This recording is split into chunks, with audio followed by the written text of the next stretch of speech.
नमस्कार। हिमाचल तो हाजिर हैं दिन भर की प्रमुख खबरों के साथ। तो इससे पहले खबरों को विस्तृत रूप से जानने निवेदन है, कृपया चैनल को अभी सब्सक्राइब करें। तो पेश हैं दिन भर की प्रमुख खबरें। कबूतर बना साथी साइकिल से यात्रा कर चिंतपूर्णी मंदिर पहुंचे महेंद्र। टी शर्ट पर छपा रखी माता पिता की तस्वीर। धार्मिक स्थलों की यात्रा करते हुए आपने बड़े भक्त देखे होंगे, लेकिन आज हम जिस भक्त की बात कर रहे हैं उस भक्त की यह साइकिल यात्रा बड़ी अजीबोगरीब है। कानपुर के महेंद्र बाबू धार्मिक स्थलों की साइकिल यात्रा पर निकले हैं, जिसमें एक कबूतर उनका साथ दे रहा है। वहीं महेंद्र बाबू साइकिल यात्रा करके पहली बार चिंतपूर्णी मंदिर पहुंचे हैं। वह अब तक 13 राज्यों के विभिन्न तीर्थ स्थलों की साइकिल से यात्रा कर चुके हैं। बाकी तीर्थ स्थलों की यात्रा करने के बाद चिंतपूर्णी मंदिर पहुंचने तक उन्हें 1 साल 34 दिन हो चुके हैं। महेंद्र बाबू ने अपनी टी शर्ट पर माता पिता की तस्वीर छपवाई है और विशेष रूप से युवाओं को माता पिता की सेवा का संदेश दे रहे हैं। उनकी यात्रा में साथ चल रहा कबूतर सभी के लिए आकर्षण का केंद्र बना हुआ है। शिमला में बारिश, दिन में छाया अंधेरा, 5 जिलों में ऑरेंज अलर्ट, तापमान में गिरावट, 9 मई तक गिरेगा पानी। हिमाचल प्रदेश की राजधानी शिमला में दोपहर 1 बजे से भारी बारिश हो रही है। दिन में ही अंधेरा छा गया। मौसम विभाग ने 5 जिलों में बारिश व आंधी का ऑरेंज अलर्ट जारी किया है। प्रदेश के शिमला, कांगड़ा, मंडी, सिरमौर और कुल्लू जिले में ओलावृष्टि और तूफान का अलर्ट जारी किया गया है। इन क्षेत्रों में 40 से 50 किलोमीटर प्रति घंटे की रफ्तार से तूफान की संभावना है। 4 से 9 मई तक बारिश का दौर जारी रहने का पूर्वानुमान है। शिमला में बीते कल ऊपरी क्षेत्रों में ओलावृष्टि से सेब की फसल को नुकसान हुआ है। फागू, कुफरी, ठियोग, चियोग, कोटगढ़, कुमारसैन और नारकंडा में सेब, फूलगोभी और मटर की फसलें भी बर्बाद हो गई हैं। हिमाचल की 6 बेटियां बीएसएफ में देंगी सेवाएं, सभी हैंडबॉल नर्सरी मोरसिंगी की खिलाड़ी। हिमाचल प्रदेश की 6 बेटियों का चयन बीएसएफ में हुआ है। खेल में देश विदेश में प्रदेश का नाम चमकाने वाली बेटियां अब सीमाओं पर की सुरक्षा में अपना योगदान देंगी। जिन बेटियों का चयन हुआ है उनमें 4 बेटियां बिलासपुर जिले की मोरसिंगी हैंडबॉल अकादमी की हैं, 2 सिरमौर जिले के गिरी पार्क क्षेत्र से हैं। वहीं बिलासपुर से अंजलि, पायल, कनिका कुमारी और खुशी का चयन सीमा सुरक्षा बल में हुआ है। ये सभी खिलाड़ी पहले ही राष्ट्रीय और अंतर्राष्ट्रीय स्तर पर हैंडबॉल में प्रदेश और देश का प्रतिनिधित्व कर चुकी हैं। अकादमी की शानदार उपलब्धि पर कोच एवं अंतर्राष्ट्रीय खिलाड़ी स्नेहलता ने गर्व जताया। उन्होंने कहा कि खिलाड़ियों को अकादमी में बेहतर प्रशिक्षण, अनुशासन और खेल भावना का माहौल दिया जाता है, जिसका परिणाम है कि खिलाड़ी निरंतर उच्च स्तर पर चयनित हो रही हैं। बेटियों ने न केवल अपने माता पिता और कोच का नाम रोशन किया है, बल्कि पूरे बिलासपुर जिले को भी गौरवान्वित किया है। उन्होंने अन्य खिलाड़ियों से भी इसी तरह कठिन परिश्रम की अपील की। एचपीटीडीसी के एमडी राजीव कुमार ने शूटिंग चैंपियनशिप में जीता रजत पदक।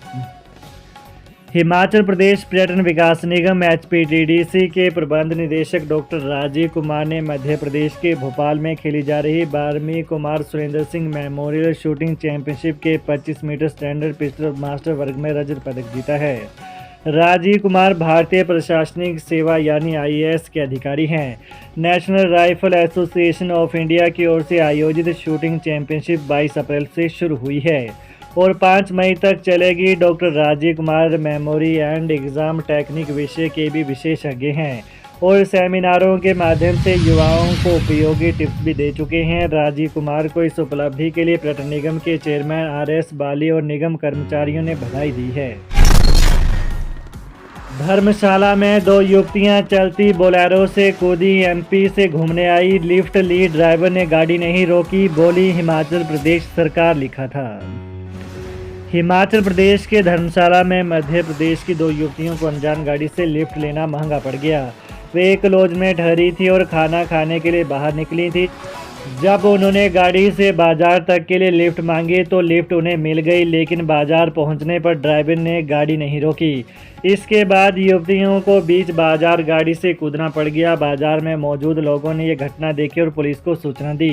पुलिस ने दोनों युवतियों का उपचार करवाया और उनके बयान दर्ज किए हैं। अब गाड़ी वाले की तलाश की जा रही है।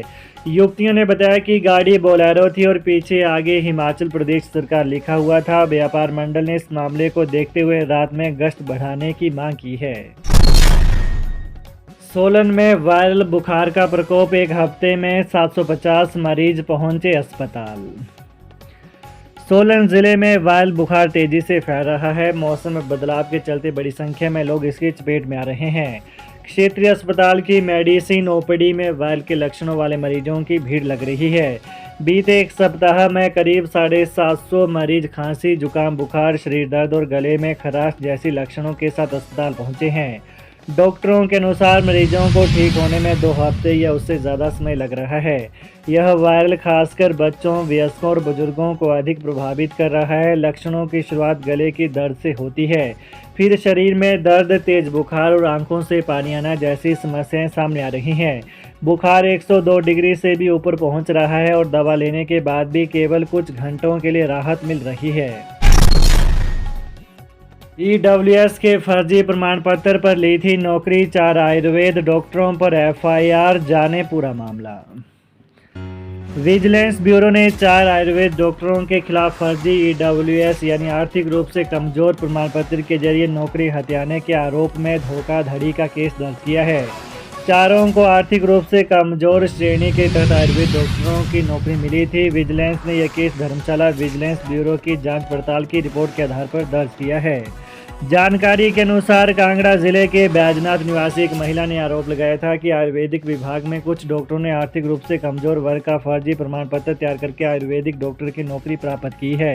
इस संबंध में उन्होंने धर्मशाला ब्यूरो में शिकायत पत्र भी सौंपा था। धर्मशाला ब्यूरो की तरफ से जांच पड़ताल की गई और आयुष विभाग से संबंधित रिकॉर्ड लिया। वर्ष 2022 में 2 नोटिफिकेशन के तहत कुल 11 आयुर्वेदिक डॉक्टरों की नियुक्ति होना पाया गया। दोनों अधिसूचनाओं के अनुसार कुल 14 आयुर्वेदिक डॉक्टर EWS प्रमाण पत्र के आधार पर नियुक्त हुए। इनमें जिला कांगड़ा से 5, जिला हमीरपुर से 4, जिला मंडी से 4 और जिला बिलासपुर से 1 EWS प्रमाण पत्र जारी हुआ। इस मामले में जिला मंडी के 4 उम्मीदवारों के EWS प्रमाण पत्र की जाँच संबंधित तहसीलदारों के माध्यम से करवाई गई तो पाया गया कि प्रमाण पत्र फर्जी हैं। हिमाचल में जोरदार बारिश, नाले में बह गई 100 भेड़ बकरियां। हिमाचल प्रदेश में ऑरेंज अलर्ट के बीच शनिवार रात और आज दिन में जोरदार बारिश व कई जगह ओलावृष्टि हुई। चंबा जिले में 100 से अधिक भेड़ बकरियां नाले में बह गई। चेली गांव में शनिवार देर रात भारी बारिश के कारण नाले में बाढ़ आने से भेड़ बकरियों को बचाते 65 वर्षीय व्यक्ति की मौत हो गई। अंधड़ के साथ भारी बारिश से फलों और गेहूं की फसल को नुकसान पहुंचा। प्रदेश के कई क्षेत्रों में अधिकतम तापमान में गिरावट दर्ज की गई। मनाली में अधिकतम तापमान 6.5 डिग्री सेल्सियस और धर्मशाला में 4 डिग्री सेल्सियस तक गिर गया। मौसम विज्ञान केंद्र शिमला के मुताबिक हिमाचल प्रदेश में 6 और 7 मई को तेज हवाएं चलने का ऑरेंज अलर्ट जारी किया गया है। पश्चिमी विक्षोभ की सक्रियता के कारण 8 मई तक मौसम में खराब रहने के आसार हैं। तो ये रही दिन भर की विशेष खबरें। ताज़ा खबरों को जानने के लिए कृपया चैनल को अभी सब्सक्राइब करें। धन्यवाद।